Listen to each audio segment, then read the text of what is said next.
What's up, agents, and welcome back to another Division video. Today we're going to enter into the world of tanks, and the first for this channel we're going to do a Cavalier build. I've not done one yet since it came out.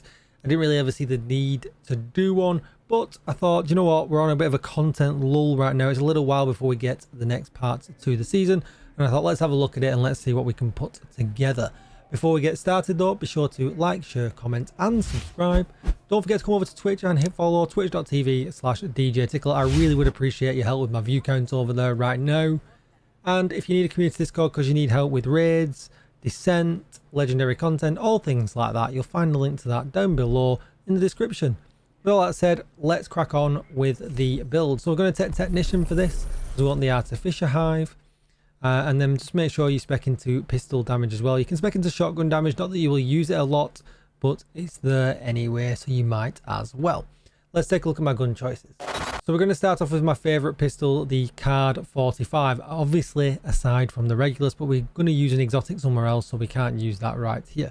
So the Card 45, we got damage to target out of cover, which is what you really want, and we got Sledgehammer, because we're going to be able to then throw grenades at bosses that are then going to allow our teammates to give way more damage. You know, so targets marked will take 30% more damage, which is just great. So if you're going to be standing there as a tank and you're just using your pistol, you can throw a grenade because you can keep your shield up while you do that, and then all your teammates are going to do 30% more damage. It's just really good. I've gone with headshot damage and rounds here because we're really not stacking crit chance or crit damage. Other guns that I mentioned before, I'm just going to take the Scorpio. It's great for getting people out of trouble because obviously once you hit for 2, 3 and 4, well, so 3 and 6 shots, you disorientate them and you shot them, and it just really does help out. If for some reason you're not tanking and you do 7 shots, they take 20% additional damage. I mean, that's just great as well. So again, another small buff that you can put in there, definitely just worth having on hand in case of emergencies. Let's start with the most boring piece of the build. It's the Uzuna, 5% total armor. That's literally the only reason this is in here. And obviously this could be a healer guard as well, because that also gives 5% total armor. Armor has pro and armor regen are what you want though, because that's what we're going to stack across the build. Definitely lots of hazard protection. We've got 100% hazard protection to forward on to our teammates, but we'll get to that in a little minute. Next up, we're going to take the Forge. That's because we get 20% incoming repairs. You have to roll it to armor, so you need to get one with hazard protection on the bottom. And then we get 50% shield health, which is really nice. Okay, so let's take a look at the Cavalier set itself. We are going to use the chest and the backpack for this. So 2-piece bonus gives us 30% Has Pro. 3-piece gives us 40% repair skills if you decide to use any skills for repairs. And then we get the charging and the charged buff. So charging, for each second spent out of cover during combat, agents will get 5% reduced incoming skill damage up to a max of 50%. So we're never going to really be in cover, so they're always going to be getting this. And then charged, while fully charged, gain immunity to any movement speed debuff, and share this with all of the agent's hazard protection and incoming skill damage reduction with all allies for 10 seconds. That's why it's really important for us to have max Has Pro, because it just allows our teammates to go ham on everything else. They can go full damage and they're going to get full benefits from us once charged of max hazard protection. After the charge is consumed, the charging buff will resume if still in combat and out of cover. So it's just a cycle, and we'll go into the range in a minute to show you the cycle. So armor, hazard protection and shock resistance I've got in here. Now this shock resistance mod I really don't need. I was testing something out before and I forgot to change it. So I'm just going to put in a 12% protection from Elite's mod. Let's take a look at the rest. So we'll take a look at the knees because they're boring. Armor and hazard protection. And then on the chest piece, hazard protection and then protection from Elite mod. And it also increases the charging max incoming damage protection to 70%, which is absolutely huge.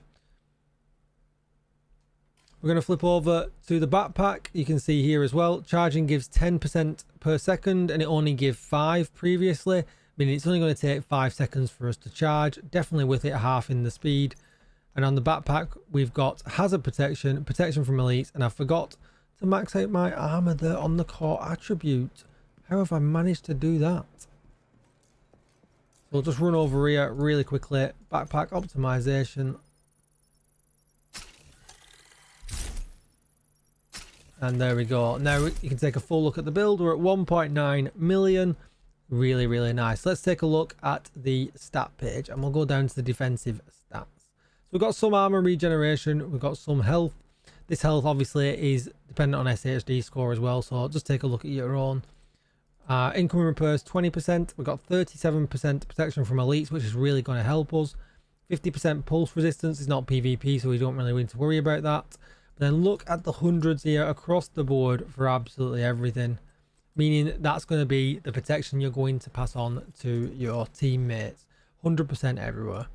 We're going to use the big ballistic shield and the stats here. The stat here, the health stat, is just from all of the blue and yellows that we have in the build. It actually doesn't represent what we get from the forge, from the shield health here. And also we're going to take the artificer hive just to buff us and my teammates' skills just that little bit more. If we go into that here, you can see it sends out micro electric booster drones that expand themselves to increase allied skills efficiency and refresh their duration periodically.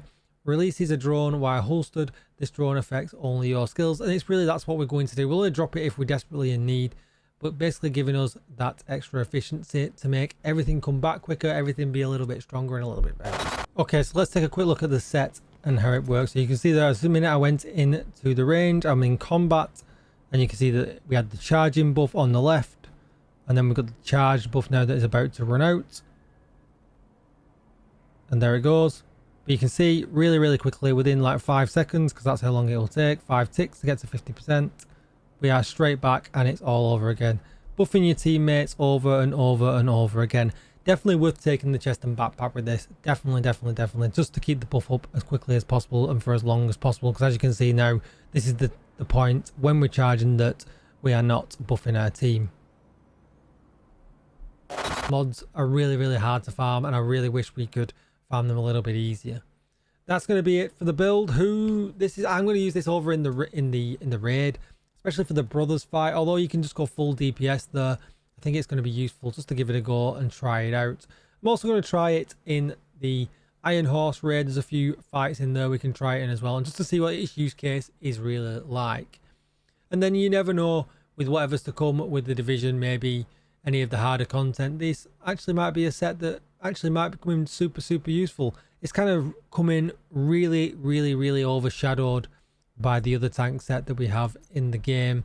I really just don't see any reason to not use Foundry Bulwark over this set, but I thought I'd put it together and give it a try and just kind of see what it's like. But obviously it's really nice to be able to buff our teammates, especially using Sledgehammer as well. Let me know what you think in the video down below. Have you tried Cavalier out? What use cases have you come across for it, and why and where do you like to use it? Let me know any changes that you've done in the build down below as well, and I might actually post an updated version if it's better than mine. Thank you so much for watching, agents. Don't forget to like, share, comment and subscribe. Come and give me a view over on Twitch. I really would appreciate that. Thank you for watching, agents, and goodbye.